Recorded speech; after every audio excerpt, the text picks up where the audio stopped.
The following is a presentation of the Belly Up Sports Media Network. Not me tagging that go live button. There it is. Gotta love Instagram. Ladies and gentlemen, I'm your host, Jared Clem. Welcome back into the Korner Booth Podcast, episode 283, a.k.a. Your Brackets Busted. I'm your host, Mr. Jared Clem, alongside my co-host, Mr. Matt Ordazzo. And getting changed or doing something in the background is the host of Weird Off with Lip Off, Mr. Chris Melvin Do Lipoff. He's working his way up. By the way, Chris is in first place, by the way, after weekend one of our bracket challenge. Just let that sink in for a second. I had I remember checking my bracket and I had a 78% win percentage. I was like, oh, this is pretty good. I was like, I didn't think I'd be doing good. And all of a sudden I checked it again and it was 38. So, dude, you had a rough week. You had a rough Saturday, man. I saw your percentages go like this. I was like, it was bad. The only good thing was I don't know why, but I just kept saying Yale was going to upset Auburn. And it happened. You manifested it, but then you pushed your luck and you said something fucking stupid that pissed me off. Yeah, I thought maybe I was like, but I sabotaged Kelsey's chances at anything. I was like, I wonder if Lightning will strike twice. You should have gone for like Kevin. You might have gotten that the Grand Canyon upset. Oh man, I had I had a money line. I had three college team money lines. Something about it just felt right, and then they were so close, and I was getting all excited. And then, of course, Alabama to pull it out. It's okay now. North Carolina's going to kick their ass down the field, but it'll be a good time. Thursday, obviously, games resume. For those of you who don't know, who've been living under a rock, Chris is getting decked out like he's going to a temple rally. Oh no, he's in all red right now. There he is. Ladies and gentlemen, here's our other co-host, decked out like he's going to a Trump rally. No, I'm just kidding. Jesus. Ladies and gentlemen, Chris Lipoff. Yeah, big red fan. Can't believe I'm leading. Holy fuck. Honestly, I used the same bracket that I used for ours for like 5 different ones, and I'm surprisingly leading. So this is like my highest peak right here, the Sweet 16, and then I fall apart. You're gonna see the downfall of me by Thursday, probably Friday. I'll probably send you a picture of my beer again and whatever music I'm playing for my downfall. I'm probably going to be drinking a Guinness, and I'm probably going to be playing some Dashboard Confessional. So catch me Friday night. I'll probably be depressed for my Sweet 16 losers. And, yeah, that's my March Madness for you. There you go. All right, so here's an update on the current standings. In 9th place, Kevin with rocking a hard 42% right now. DJ is tied for 6th with Matt and Kelsey at 60.6. Kelsey, of course, has the most capped number out of all of us because his champion, Auburn, is eliminated. Then, of course, you have Mr. McCarthy rocking with a hard 67.3%. His champion, of course, is Houston. Then you have our boy, rapper extraordinaire and voice of the show, Mr. Maserati, a.k.a. Mr. Nunez. He is rocking with UConn. He's at 67% as well. Then in 3rd place, you have me with my Tar Heels at a hardline 74% percentile. Then, of course, you have Chris at 99.4% and Hector at 97.5% in 2nd. Wild. I might be a genius. This was me about 3 years ago on Cruz's podcast, drunkenly saying North Carolina was going to win the national title and betting $18 on them when I was absolutely fucking hammered. And then I threw a future on them just to make you feel better. I appreciate that, buddy. Well, we can't throw futures on anything else except we can only throw futures on every school except UConn or Yale, which is hilarious. Yeah, I threw future. I think they were plus 1,800, so I got them. They're 10 on them. I have a couple futures bets in basketball. One's pro, one's one's college. But yeah, crazy weekend. So let's go around the horn here, fellas. I gotta say, the craziest upset to me still was Bryant. Just bombing threes on Kentucky. And at this point, the most hilarious part is the hatred that Calipari gets is so overdone, man. I'm like you act like like some of these UConn fans are out here acting like he freaking stole their firstborn child, man. I'm like, holy smoke! Like, what did he do to you? He just revolutionized the one and done rule, but now that's dying off, as you can see. Like Calipari's out. Duke was like in it with Vermont for like 80% of that game before they lost. Who do they play this? Who they play Saturday or something? James Madison. Yeah, they smoked them. That was rough. I saw a stat. Kentucky was 22-1 as a 3 seed. And their last time they were 3 seed was when the Elite Eight against North Carolina, I believe, in 17. Yeah, with Malik Monk and Swiper. I was very confident in Kentucky, especially seeing that stat, and also felt like they were due because, like, I think like the past 3 years, I don't think they won. I don't think they made it out of the round of 64. If I'm not crazy, or round of 32. I don't think you're crazy. Yeah. But yeah, I saw that. I'm like one of those things. Like, oh, dude, Kentucky's playing Oakland. It's not a gimme, but like I said, March Madness, anything goes. But I was shocked that one kid hit 10 threes. I want to slap everyone who told me McNeese State was going to upset Gonzaga. I wanted to hit all of you. All of you experts who kept banging the drum for McNeese State just for them to get fucking clocked by freaking Gonzaga. I'm like, I hate all of you. And then what was the other one? Oh, I called St. Mary's, though. That made me happy. St. Mary's and then Duquesne were the ones I nailed. Who's the team? Who did Auburn lose to? Yale. It was Yale? Yeah. Oh, big Yale. Big brain school. Big brain school, right? Yeah, no, it's crazy. Like, I'm looking at like some of these it's like there was a couple of like upset picks like nobody saw coming. Like, let's be honest, nobody saw a guy off the bench from Oakland just dropping nukes like the entire freaking afternoon. But those Yale students probably like went home after they won and read chapter 5 of their textbook just for like celebration purposes. Oh yeah, like the Great Gatsby stew the following night, chapter 8. Like Drake fucked me. Drizzy, I was big on Drizzy.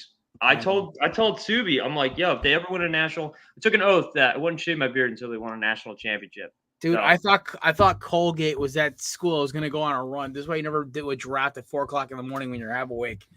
Also, my neighbors all went to Colgate, so they were all like telling me like, "Hey, Baylor's weak, man. Baylor's weak," and I'm like, "Oh yeah, Baylor's still here." Or they were. Now they're playing Clemson, I believe. Clemson, Arizona, which it's crazy, right? I just go Zona. Oh yeah, and so now we've got so here's what's crazy, right? Except for Texas, I have almost Texas and Colgate. I have almost the entire Sweet 16. Wait, so also there's a thing because they have max points too. So like I might not be even in contention to win, even though like I've got like a it's me and Hector who are the highest. Yeah, so I don't even think I'm in contention there because we didn't even select a prize for this, which is hilarious. We just didn't you say bragging rights or something? I was going to say Chris's firstborn child, but this works too. That too. You can have my kid. I don't need it. All I know is it's crazy. If I did, Texas for Caesar, right? And I'm like, oh, Tennessee, fuck Tennessee. And then I realized what Subi told me, how they could beat anybody. I was like, fuck. Yeah, Tennessee. I was watching Tennessee and Kentucky right before the tournament. And I think Subi was talking about betting on that. Oh, yeah, no. It's the only teams that I got wrong in the Sweet 16. I have 3 wrong. Texas, Tennessee, NC State, and what's the other one I'm missing? Oh, Colgate. Those are the 3 teams I missed on. Yeah. I know I missed on a lot, but I'm going to ride high my 99% into the weekend. Like I said, this is my Super Bowl. Boys, you also know it starts on Thursday, right? Yeah. The second best season of them all. We get baseball season, baby. Ooh. And half my bullpens on the fucking IL again.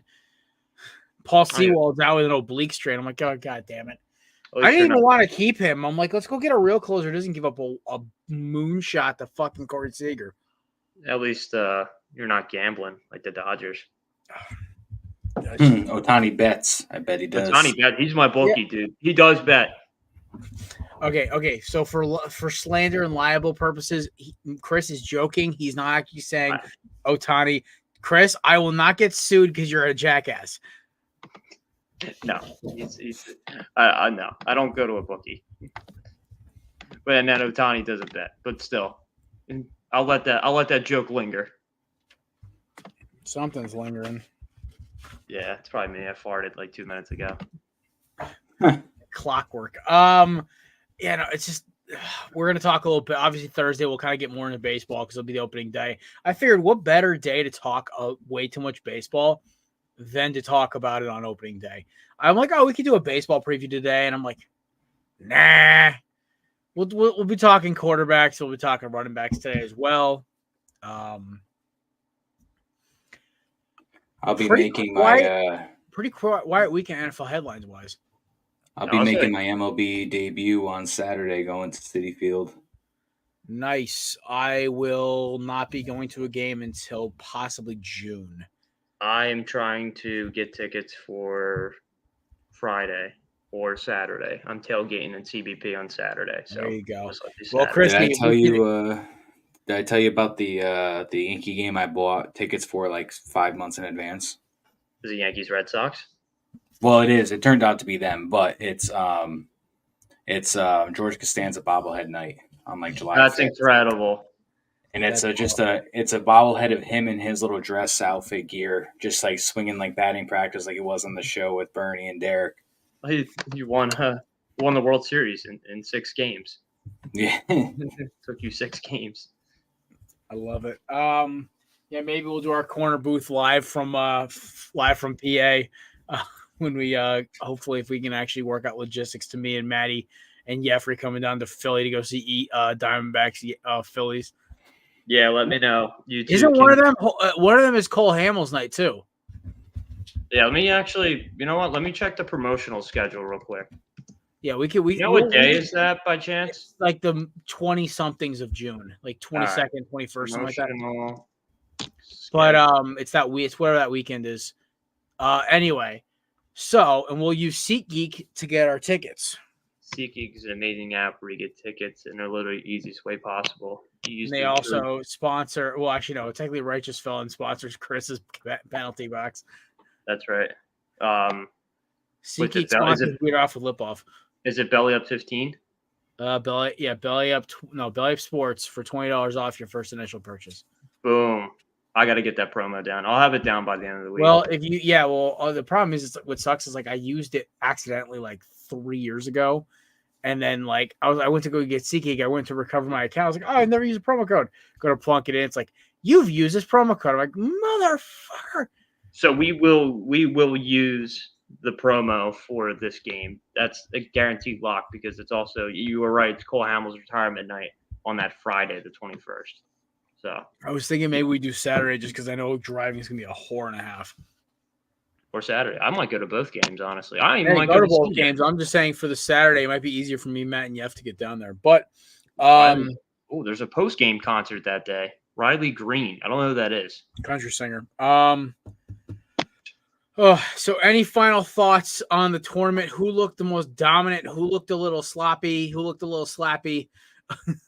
Dude, UConn. I mean, I know they're the favorite, but they're just steamrolling teams. Well, honestly, dude, I literally thought Houston got eliminated last night, and I woke up to see they'd won in overtime. I was like, holy shit. Dude, you know what's crazy? You know what's crazy was that Creighton and Oregon game with the double overtime. Wild shit. Absolutely. Yeah, UConn's just been steamrolling. I turned the game on and it was like they were up by like 15 or 20. And then at the end, I was like, holy shit, it was like 30-something, 40-point difference, I think. Yeah. They're steaming through them. I don't know who's going to stop them. I do know if it lines up, I think UConn and UNC, I mean, given if they both win, I think they eventually play each other. So that's going to be a good game. Yeah, it will be UConn, UNC in the Final Four. I honestly are my picks for my two teams that are just steamrolling everybody. Zach Edey and Purdue, though. on Sunday just absolutely kicked. I can't remember who they played, but they kicked their fucking head in. It was bad. It was like 40 points. Damn. I think it was a 40-point win. I'm trying to remember the lower seed they kicked the shit out of. Yeah, Utah State. They stomped them right out to almost a 48-point win actually. Bro, we're zagging off right now. Actually, a 40-point win. Yeah, seriously, like what the fuck, man? That's insane. Marquette looked a little sloppy against Colorado. We talked about Duke, Clemson, and Baylor. Dude, Clemson did look weak, man, and they should have stomped Colgate, and Clemson just walked in and took their lunch money. Alabama, Grand Canyon, that scores a lot closer than we thought. Northwestern, nerds can't beat UConn. And then Texas A&M and Houston, one of the best games of the night. And San Diego State is one of the better programs in the country. And we knew they were going to kick Yale's ass on the court. Yale got their shotgun all win. So if we're going to take early bets, the first game on Thursday is Clemson, Arizona at 7. We have San Diego State and UConn at 7:45. North Carolina and Alabama at the 9:40 slot. And we have Illinois and Iowa State at 10, which is hilarious. I'm probably not going to get any sleep on Thursday night because I'll be staying up to watch that game. And then Friday, we have NC State, Marquette, Gonzaga, Purdue, Duke, Houston. Ooh, that's a good one. Yeah, dude. I'm going to see if we can try to get Subs for Thursday. Creighton, Tennessee. And that is what we got so far. That is a loaded lineup. I love all those games. I'm going to spend way too much time watching college basketball this weekend. I was going to give you guys also an update. I have officially played MLB The Show 24 now for about, I'd say I put about 5 hours in this weekend. 2 of them was me just in the zone creating a ballpark, and it was awesome. It's called Jurassic Bay, and there's literally a dinosaur exhibit in right center field. That kicks ass. And there is stands that literally have pillars into the water. So like there's about a 5-foot gap where a bullpen usually would be in left field. It's a 5-foot gap of just water. There's Mosasaurus swimming through it, and there's just water you can hit the ball into. But if you crank it, you hit into the stands. And then it's in a giant like bay and shit. And it's sharks swimming all around. No, there's no sharks. The only aquatic animal is a fucking Mosasaurus, which is hilarious. But should throw some chum in the bay, dude. Get the sharks out. But it was cool. Create your stadium is really fun, and it's not like Starfield trying to create your own ship where everything physically has to be there. It's like there was literally a floating rock in the middle of one of the set. I was like, this is awesome. But yeah, no, and then I will say the mechanics so far for Road to the Show are great. They've definitely worked on the balancing between pitching and hitting as a two-way player, and of course, just playing a ball game in just is great. I did Diamondbacks Texas as just like a 7-run quick game in the creative ballpark just to give it a run. And one, Jock Peterson is so fucking overpowered if you can time that weird light kick of his, and then 2, it just everything looks clean. The transitions, the graphics, it is just better than last year. So far, so good. I'm going to give it a 9 out of 10. It is the same game as last year. Just a new coat of paint and some new tweaks, but I'm okay with that. So, yeah, SM will be the show in a nutshell for you. I'd have to buy it. I get so tired of Road to the Show because I kind of stink at the game that I just juice the sliders and I'm just hitting nukes. Oh, you're Kevin. Kevin's the same fucking player. People are like, dude, this guy hits for the cycle every game. I'm like, it's just talent, Yeah, it's wild shit. It just happens. How much is Game Pass? Game Pass is like, I think it's like $15 a month. You have Xbox or do you have PlayStation? I have Xbox. PlayStation, you got to pay for it, peasants. I'm part of the PlayStation gang, so I got Xbox. Sony exclusive. It was at one point. Yeah, That's and then got all was right with the world and we got it back. Yeah, you know how long I played MLB 2K13 for? Because that was the last game that Yeah, they right. released Me before. too. I had 2K12 with Dude, Doc I played Holliday. that shit for like 6 years, bro. You just gotta I buy a had PlayStation. I Solve the had problem. Why Jermaine would I go die to at the? first Why would I base. go to the not the dark side, the weenie side? The weenie side is All you guys PlayStation. have now is Uncharted and Helldivers, and I think God of Bro. War. I Yeah. had Jermaine die at first base and Jim Tomey DHing. That's how long I played that. How old that game Dude, I had was. Jose Fernandez chucking no hitters as a rookie. I've had the game for like the past 10 years, dude. That's the luxury of the PlayStation there. That's a system I'm willing to buy. I'm willing to die for. Go to bat for is that PlayStation. Nice. Fair enough. Go ahead, Jared. Fuck you. Oh my You god. drinking dragon milk tonight? What do we got? I just drank a West Coast IPA. It's called All or Nothing. Is very bright citrusy. It's 6.8. And now I'm Do you just- drinking a Loyal mixed berry lemonade. This should be interesting. So when you go to the liquor store, you get your IPAs. Do you just put your like hand on your eyes and you just point to like one? You're like, you're coming home with me. Well, generally, I look for breweries that I like. So, like, if I see a new beer from a brewery I like, automatically gets a shot.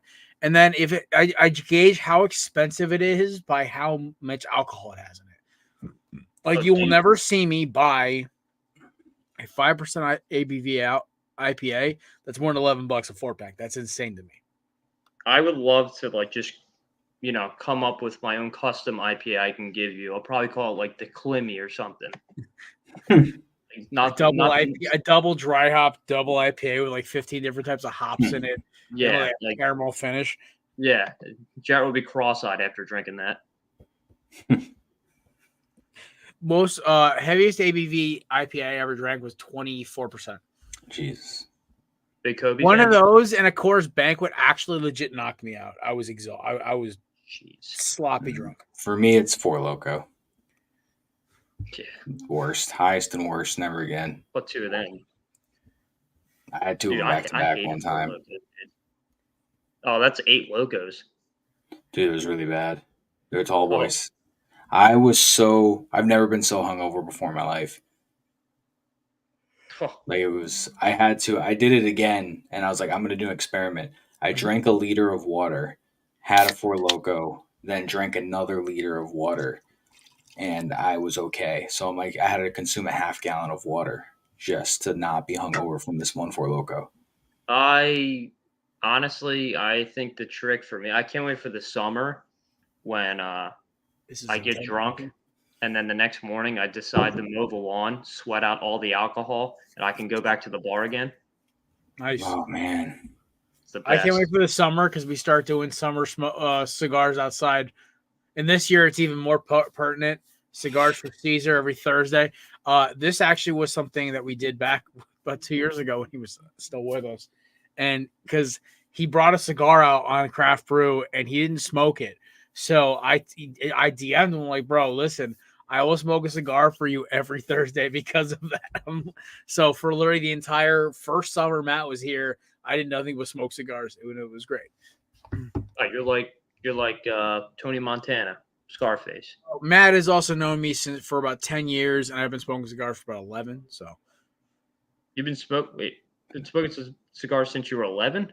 No, for 11 years. 11 and a half. Oh, I was about to say, I was like, ooh, the 5th grade, you bust out a cigar in the middle of class. First cigar I had I was 18. So I had one in downtown Disney. Smoked a Cuban at the senior trip. Was it called Mickey Mouse's house? Like, what the fuck are you smoking at Disney, bro?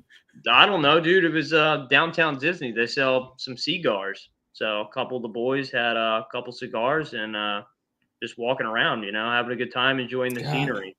Was it like a $40 cigar? Something like that. But, first, I lost my cigar virginity in downtown. Okay, fair enough. Oh, my God. All right. You guys ready to start talking some ball? Some draft rankings. Some draft rankings. You guys ready for this shit show? Yeah, let me go get my phone real quick because my phone's upstairs charging. I'm ready for the ball. No Diddy. Well, Chris is getting. We're gonna do quarterbacks first, obviously. So this week is quarterbacks and running backs. Next week is receivers, tight ends, and left tackles. And no, sorry, receivers and tight ends, and then maybe we'll mix in O-lineman. We'll do receivers, O-lineman, and tight ends next week. Fun fact. Go what? ahead. I said fun fact. When I created my Madden, my player, my first one ever, I made a left tackle. The greatest thing ever. Jesus Christ! All right, go get your fucking phone, you degen. Okay. Do you even play as your character if you're a left tackle? Like, what do you? I feel like you Dude, just I was chop putting your people on feet, their that's ass. it, man. Do you play as? Can you play on the offensive line? Yeah. Yeah, I'm like What do you- a little like Back not in the day, concerned, yeah. but I'm sitting there like, do you just like literally just sit there like, all right, hold on, I got this. If you have PlayStation, you can enjoy it. All right, I'm getting my phone. You know how like angry I would be if I couldn't even control my player. I had to just let his like performance simulate, and then they were like, "You gave up 3 sacks." Well, I didn't have the opportunity to not give up 3 sacks. Oh, he's not. See, like the only time, okay, so in football creative player modes, I've done safety, corner, running back 1,000 times, wide receiver a few times, quarterback. Did a linebacker once. Wasn't that fun? I will say though, being an edge rusher, even though it was kind of repetitive, was fucking awesome. Being a 6'4" defensive end, dude, it was at University of Miami. I think I racked up like 4 sacks in the game. I was just breaking skulls. It was great, man. But like, I think the most fun is running back because catching, running, it's the most balanced out of them. Quarterback, it's like drop back, yee, and then that's it. I love the original NFL Blitz. It's like 2003 or something like that. Oh man, those are great, dude. That was, I miss NBA Street. Yeah, I enjoy getting that the fucking 21 buzzer beater, and then the rim just explodes. I know, right? Yeah, NFL Blitz was fun. I had the Chad Pennington team with Crabette, Cole, Santana, Curtis Martin, Jonathan Vilma. That was a wild fight. That was cool. You were just breaking people's bones in that game. Jesus. I just remember NBA Street Volume 2. I had played that game. So that game, I think, more than Skyrim, I have beaten NBA Street Volume 3 6 times. Like 4 or 5 times when I was a little kid. Once or twice in college, and then during COVID, because me and my ex-brother-in-law used to just literally just play, like, because I got him hooked on it, and we started playing, and he was like, dude, how are you so nasty? I'm like, you got to realize this is like second nature to me, man. Oh, this is deadly. Holy shit. Yeah, is that the Loyal? Oh my God, that doesn't even taste like alcohol. That's what I was telling you. It's 9%. You don't taste anything but juice. No wonder my boy was so messed up on my birthday. Holy shit. Yeah. Imagine having 3 of those, let alone 4. These gas.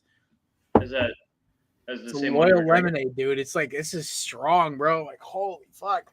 It's 9%, and it just tastes like lemonade. Yeah, and it still tastes good, even though there's like a little beer residue in it from my IPA, and it still tastes fucking gas. All right, you guys ready to talk some quarterbacks? Let's do it. Yeah. So here's the rule. You have Matt. We're doing the same system as last year. Your top 5 and 1 sleeper. I will lead the charge because sometimes you got to show them how we do. So at number 5, give me Spencer Rattler out of South Carolina. Cannon arm, got just everything seems to be there. His lack of athleticism bugs me. This is why he's my sleeper pick, but I feel like he can have a decent career. Number 5, give me I'm just kidding. Give me JJ McCarthy, aka Zach Wilson 2.0, aka this should be fun. I'm just kidding. No, it's not JJ McCarthy. It's Bo Nix. Bo Nix, as much as I look at Bo Nix and call him Mr. Checkdown, at least he has the arm talent. I don't get the whole like JJ McCarthy thing. He's not in my rankings for a reason. I don't like him as a quarterback. And Matt has witnessed this for the 3rd straight year. When I say a quarterback's bad, usually I'm not wrong. I don't miss on quarterbacks much. I miss on receivers. Shout out Justin Jefferson. But I said Jefferson was going to be average. I didn't think he was going to be the best receiver the current league. But yes, JJ. As much as I want to put JJ McCarthy, I don't, because Bo Nix, mobility, maturity, good decision making, decent arm strength, everything is there. Do I wish he would push the ball more downfield? Yes, but that's also Oregon system. Shout out to Josh Muller for shoving that take down my throat. All right, number 4, give me Michael Penix Jr. I love this kid's deep ball ability, his throwing arm, his ability to put the ball in the tightest fucking window and make it work. What scares me is the injuries. But besides that, I love everything this kid does.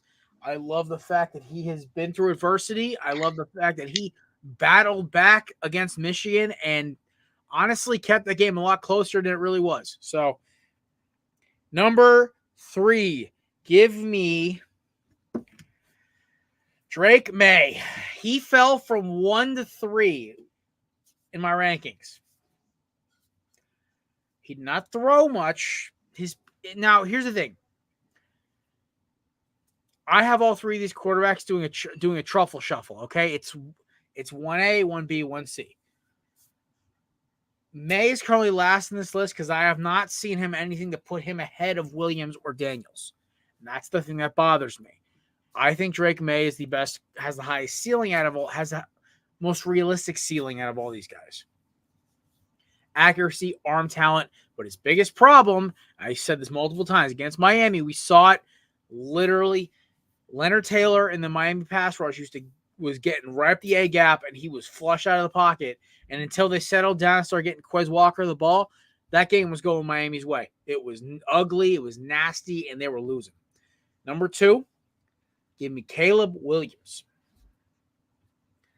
Only because, as much as I love everything he brings to the field, what he takes away from his distractions, his inability to read a defense correctly, the fact that he always seems to make his correct reads when he's outside the pocket, and all the stuff that's around him. Where there's smoke, there's fire, kids. I don't like quarterbacks who are crazy. Okay, look at the last quarterbacks who have gone to Super Bowls or won Super Bowls. Patrick Mahomes. Yeah, his craziest thing is his brother's a TikTok dick, and his wife is a nut house. Jalen Hurts. Dude, we didn't even know his girlfriend existed until about 6 months ago. The dude's that private.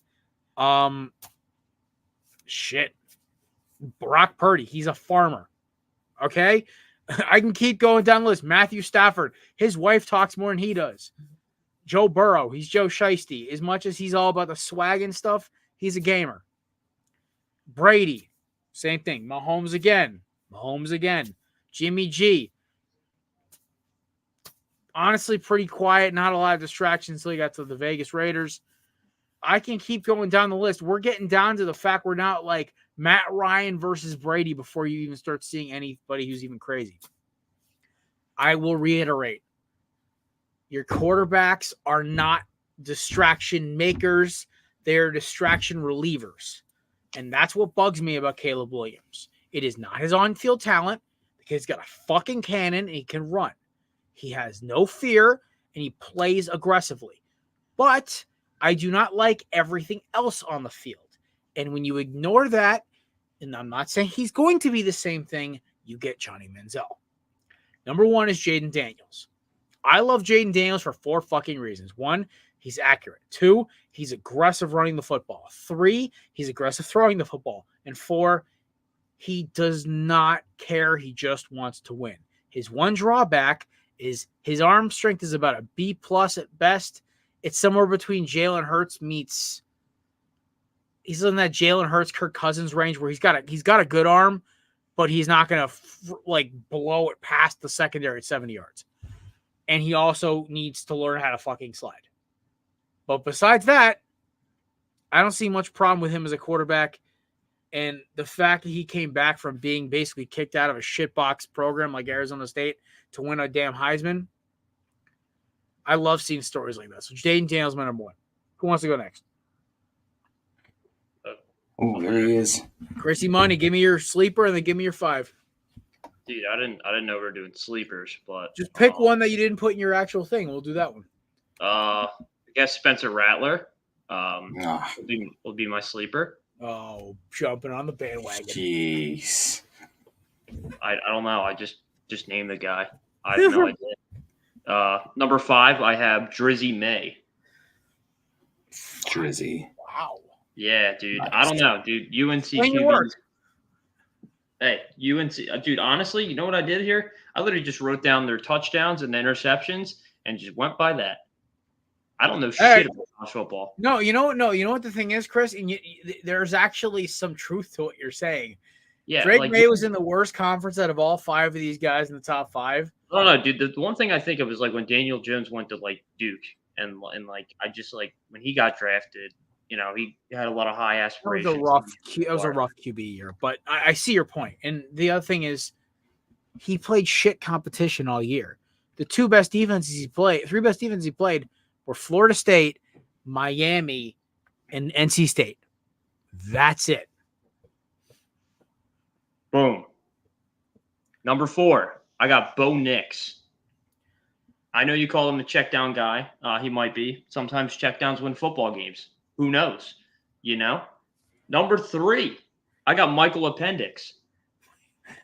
Michael Appendix. Dude, I honestly, like, if Jaden didn't win the Heisman, it should have went. It should have went to Mike. Mr. Purple Silky himself, man. He was awesome in the playoffs. Eventually lost, but I mean he was great. Number 2, I hate the guy, but I do have Caleb Williams. He's a guaranteed lock for the Bears at number 1. The Bears. He's gonna ruin that franchise. Like they've always been ruined, but how can you ruin it? It's already broken. That's true. And then number 1, you already said it. I got my guy, Jaden Daniels, Heisman winner, 40 TDs, over 1,000 rushing yards. He had a great year. The shitty defense. Also slept on. We will talk about wide receivers. Malik Neighbors. Neighbors. Newbers. I'm bad at pronunciations. But, Neighbor. Yeah. But I honestly think he's going to be a bigger name this year than Marvin Harrison Jr. I know it's a hot take, but I think they're going by the name and the legacy more than the actual stats, which he had more receptions and yards than Marvin Harrison Jr. Not talked about enough. I like the kid out of Michigan. He's my favorite. Who's that? Roman Wilson. That motherfucker can move, man. Xavier Worthy is fast in game. But Roman Wilson is fast, but he's faster in game. Like, dude ran a crazy 40, but then he runs an even crazier, like, game speed, that's like this Sean Jackson kind of shit where, like, the guy runs, like, a good 40, like he blows by everybody, but he's not running, like, the best time. But then you see him on the field, like, oh, he's faster than everybody. Some dudes just can't run in a straight line. They have to run on an angle. Like, didn't Tyreek only run, like, a 4.38 or something like that when he was at the combine? Or he ran something like average for a fast receiver. Not off the top of my head that I know, but I can probably. Maddie, we need to research. He's fast. Yeah. So what do you want? His 40-yarder? Yeah, what was his combine 40? Because I feel like he 4.29. Okay, so yeah, no, it was a great time, but like it wasn't like fastest guy since the Sean Jackson time or since CJ2K. By the way, I watched the highlight tape of CJ2K. That motherfucker was different. I just love how they have. I wish he was different when we signed him. We'll have a fast guy killing like for running back careers left and right. What do you want to do? I love how they'll have be the difference maker. I love how they'll have like a fast guy like Tyreek Hill run the 40, and then they have Rich Eisen also running the 40 at the same time. Running like in a suit. The two racing. After a linguine and clams dinner with 4 beers in the tummy, going oh in a suit and everything. Oh my god! All right, Maddie, finish us strong here for quarterbacks. We got quarterbacks honorable mention. Sorry, a little late for me. I got JJ McCarthy as my honorable mention. I think he's a project quarterback. He makes the flashy throws. We've seen other quarterbacks make flashy throws that bought themselves second overall picks. Zach Wilson right there. We all saw his mirrored pass the other day on the. He's just going to be that same guy. But I just don't think he's a day one starter. I think he's a project guy. I think if he gets into the right system, and he can learn behind a starter, a veteran guy for a couple years, I think he has a potential to be a good quarterback. I just don't think right now, if you were to throw him in a system like the Patriots, that would probably start him right away or something like that, or the Giants or whatever, if they started him over Daniel Jones. I just don't think he's going to work out. Number 5, I had Bo Nix. I was high on him in the beginning of his career when he was in Auburn, and he's got a lot of starting experience, as we all know. And I think as he's gotten to Oregon, I think his play has improved over the seasons. He's a big, strong body quarterback, and like I said, he definitely has a starting experience to take over a team in the NFL. I think he also is one of those guys that it would be good for him to sit a year. But I think he could be a day one back of the first round sleeper pick, more likely a second round guy, in my opinion. I think there could be a team where maybe they trade up to like pick 30 or something and try and snag him if he's there. Number 4, I've got Michael Penix. He's got the mobility. He's got the hand size. He's a tough quarterback with solid arm strength. He's got some accuracy and consistencies, and his health is definitely going to be a questionable concern. I think he's got the tools to be a modern day NFL quarterback. I think he's going to go first round. I think he might be in one of those mid, like 15 to 20 kind of picks, but I think he's going to be a first rounder, and I got him as my number 3. That was number 4. Number 3 for me, I got Caleb Williams. I'm not completely sold on him. I mean, he's got the size, he's got the mobility, he's an effective pocket passer. I just don't think he has that clutch gene in him. We've seen him throw away some of those big games last year. We've seen him break down, trouble maybe reading the defenses at times. Kind of like a Dak Prescott, where he gets behind in big games and he has to play catch up in the fourth. And sometimes it works out, sometimes it doesn't work out. I just don't. I think he could be a Dak Prescott, but I just don't think he's going to be clutch. So Dak Prescott is my comparison for that. Number 2, I got Drake May. Drake May, to me, is one of those quarterback prospects that I believe could be a day one ready quarterback. In my opinion, I think he's got the arm power. He's got 2 years starting experience. He's got some solid mobility. And I think he's going to wind up going in top 5. I don't know if he's going to go. I don't think the Bears are going to take anybody but Caleb Williams, but I think he could go to the Patriots at 3 if he falls that down there. Number 1, obviously, it's Sam Hartman from Notre Dame. Obviously, why wouldn't it be? It's actually Jane Daniels. Fuck Sam Hartman.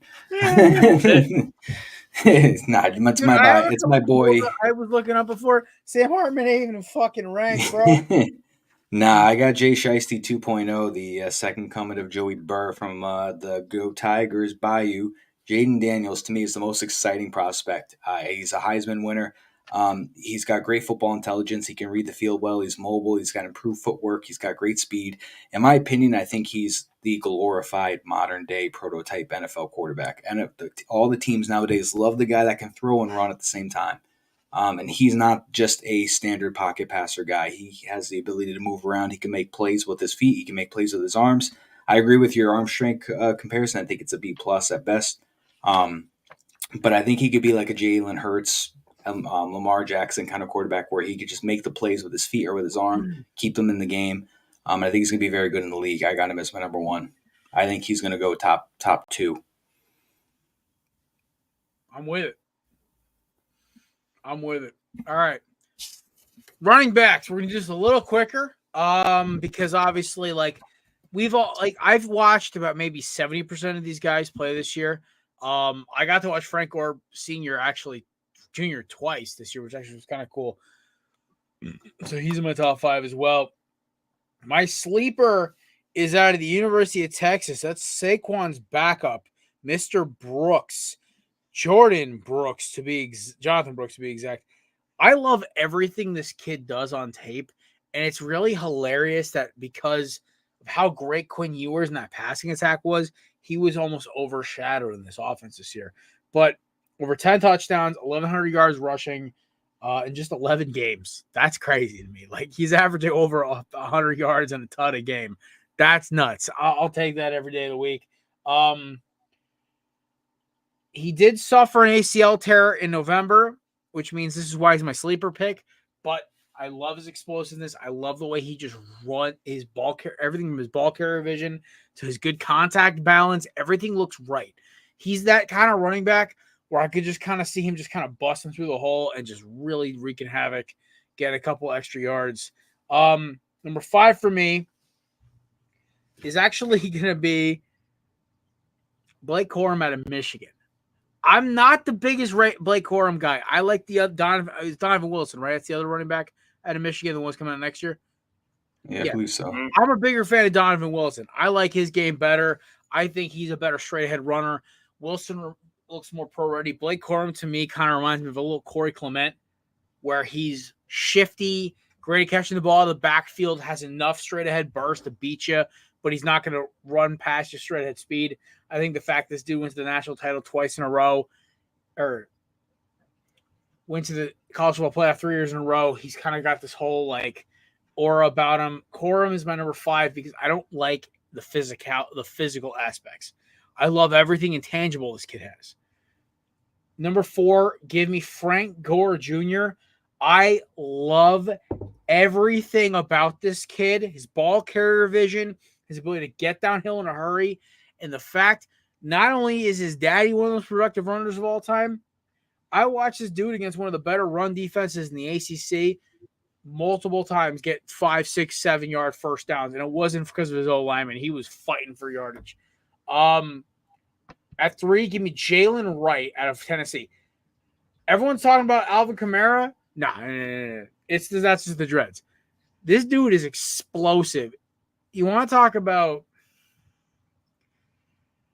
I don't want to say CJ2K because that's not fair to the fucking kid.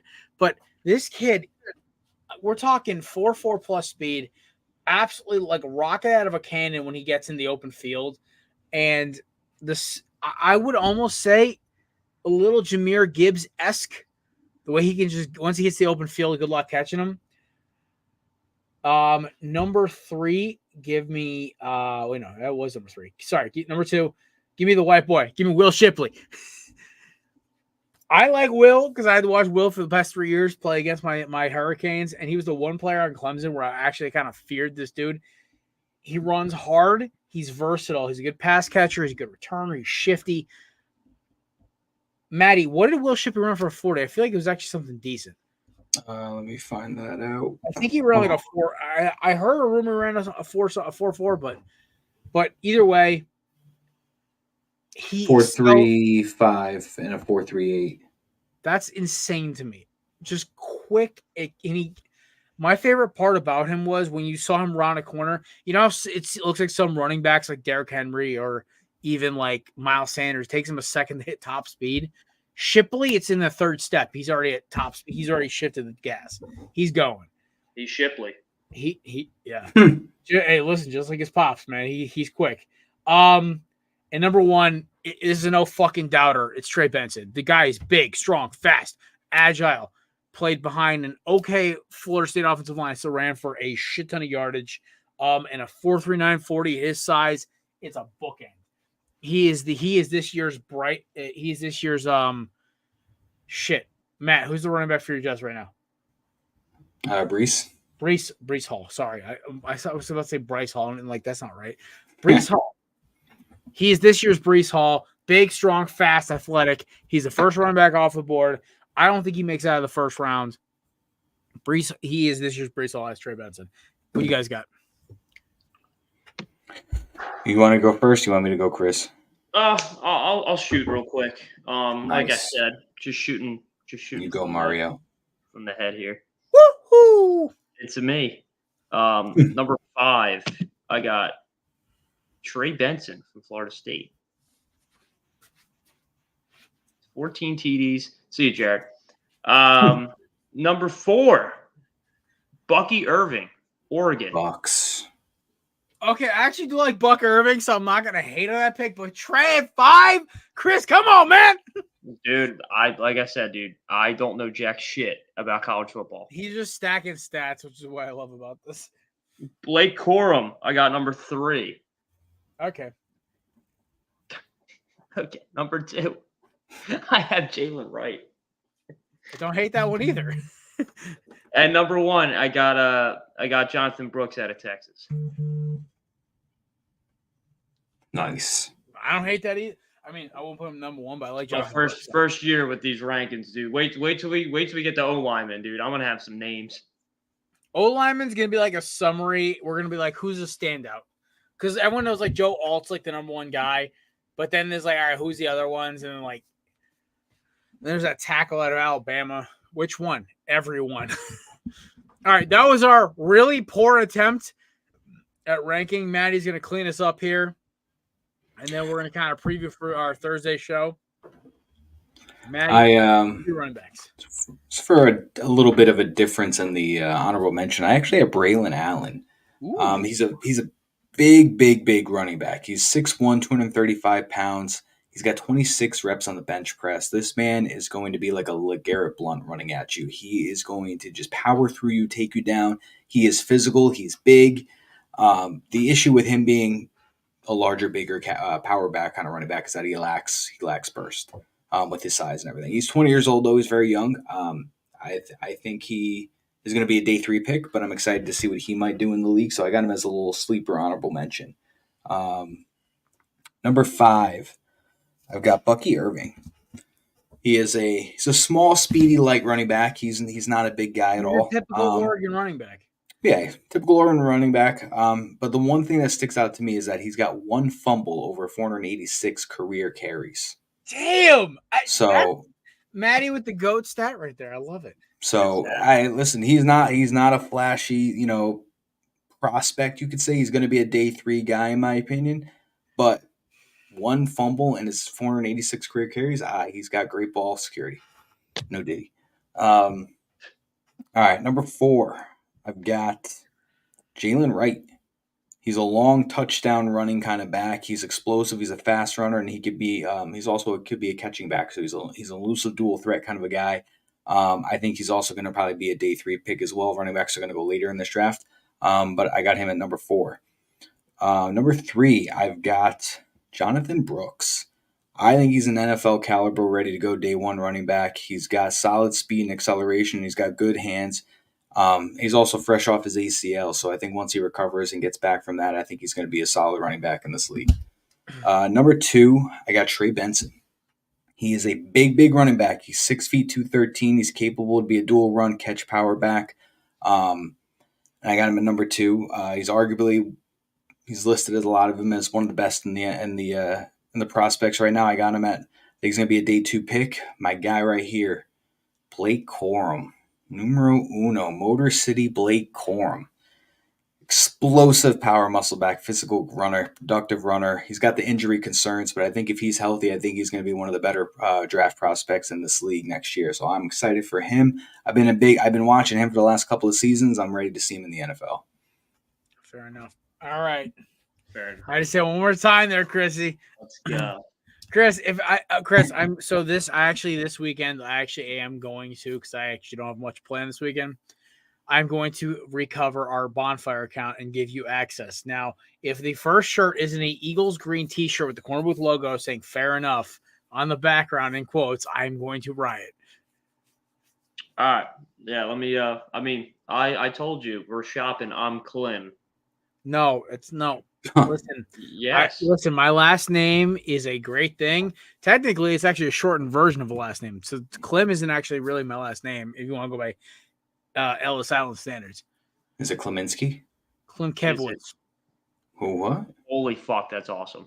Klemkevowitz. 14 fucking letters. Holy. So wait. When you were like elementary school, did you just write Clem or you just wrote that? No. My grandfather, when he was I think he was in his 20s, like 1950 something, he said, "Fuck this, I'm shortening the name." So all of his cousins and family that aren't part of the family tree, from the people who came over from Warsaw and the North Shore, are all Klemkevowitz except for our family. We're Klems.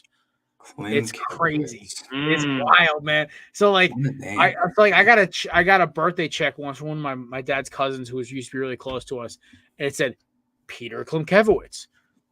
Oh, by the way, there's like 15 Peters in my family. It's like everyone's named Peter because it's a very Polish fucking name. But not everybody's Peter Clem. Yeah, no, nobody's Jared Clem. I'm 1 in a million, babe. Then there's a lot of Matthews. Shout out to the GOAT, my grandfather, Matthew Clem. Shout out. Only one Marcus, because my dad is one of a kind. That being said, Yeah, no. So yeah, my last name could have been 14, 15 letters. Just a lot. Oh my god. Instead, it's 4, babe. 9 letters for my full name. I love it. 10 if you want my middle initial. Can't wait to change my last name to Ocho Quattro. Ocho Quattro. My name used to be Smigglesworthowitz, but we shortened it to Smiggles. I fucking hate you. All right. So, fellas, we are in the final swing of the show now. We're going to talk, obviously, baseball on Thursday. We're going to go around the horn to the Yankees, Diamondbacks, and Phillies and say what our goal is, what we think's going to happen, and one wild bold prediction for our team. So we'll start with the Yankees. Matthew, you're up first. What was the first one? What we think is going to happen with the season, like a realistic prediction. I think they win 88 to 92 games. I don't understand the hype that everybody's throwing around that they're going to be a 95-plus win team. I mean, yes, they added Juan Soto. I'm very happy about it. I know it's only at this point, it's only a short-term 1 year kind of a basis, but I think that I don't think that's enough for us to win the World Series, especially when you didn't do anything to this rotation except add Marcus Stroman, who is a glorified number 3 at best on any team. Doesn't matter what team he's on. He's not a 2, he's not a 1, he's a 3. You don't need a 3. You needed a number 2 behind Cole, and that's not what you got. And Cole and Judge are hurt. Judge is actually coming back. DJ's out. Cole is out. So beginning of the year, I thought they were going to be an 88 to 90 win team. I'll say 88 to 92. I think they're going to win the wild card spot, one of the wild card spots in the American League. I think this division will probably go once again to the Orioles or something of that nature. But I think the Yankees win a wild card and squeak into the playoffs. And I don't think at this point, I don't think this is a World Series team. Maybe if you add Jordan Montgomery and then you have Garrett Cole come back and you got Cole, Montgomery, Rodon, Stroman, and Nestor Cortez and the rest of those guys, I think that's a solid rotation. I'd be a lot more confident in their chances, but right now I don't think they're going to win the World Series with that team. Pitching, the bullpen's weak, and pitching is not as strong as it was the previous year. So that's what I think is going to happen. I think they're going to win 88 to 92 and get a wild card spot, and then same old Yankees in October. What was the next one we got to do? Next one was what you you got me. You ranted for so long I forgot. Oh, what I want to happen, or what I would like to happen, or something like that. Yeah, dream scenario, whatever. Oh, the dream scenario is that they win the World Series somehow. Well, they start off hot. More specific, like, is there going to be a big signing, a big trade? Oh, there's always big moves going on in the Bronx. Yeah, but you know what? As of late at the deadline, I'm not confident. I mean, Cashman does not go for it. Cashman goes for the bargain shopping guy, hence going for Frankie Montas over Luis Castillo, never trading Andujar or Frazier or Greg Bird or any of those guys, just holding on to all those prospects and not doing anything with the deadline. So I don't think it's going to be a big trade. I think what I would love to happen, a realistic prediction, would be I would love for them to just go lock up Jordan Montgomery for 1 to 3 years and bring him back to the Bronx. Yeah. And hopefully I can get a full healthy season from Aaron Judge so I can see a full year of that Juan Soto-Aaron Judge connection. And maybe even Giancarlo doesn't miss 2 months of the season. But so that would be my realistic want. Sign a pitcher. All right. Have a healthy combination. Bold prediction for the Yankees. Bold prediction, Anthony Volpe. Anthony Volpe hits 30 home runs. All right. I'll go quick, Chrissy, because Matt kind of elongated this one. The realistic expectation is we win 93 games-ish, and we're the first top wild card team. And I don't know what happens past this point, but we will be in the NLCS again, either playing Chris's Phillies, Scott's Braves, or those scumbags from Los Angeles.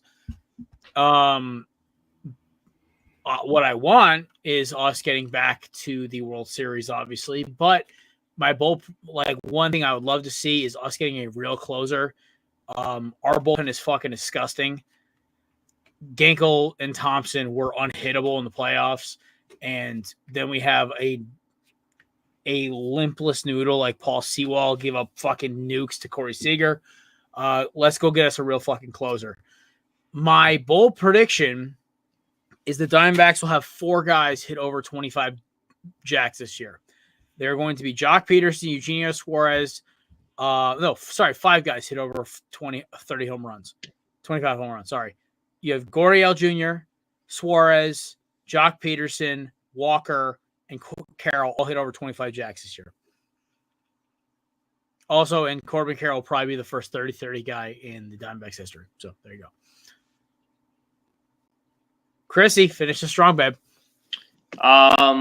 What I think is going to happen this year, I do think the Phillies are going to be probably within the 89-92 win range. I think that was their over-under for the year. I do think we're going to be a wild card team again. The Braves are a regular season powerhouse. Pretty sure their over-under wins are 104. I saw, which is absurd. But what I do want to happen. I want another arm in the bullpen. We'll give you Sewall. Yeah. But hey, he shut y'all down. I don't want to talk about that.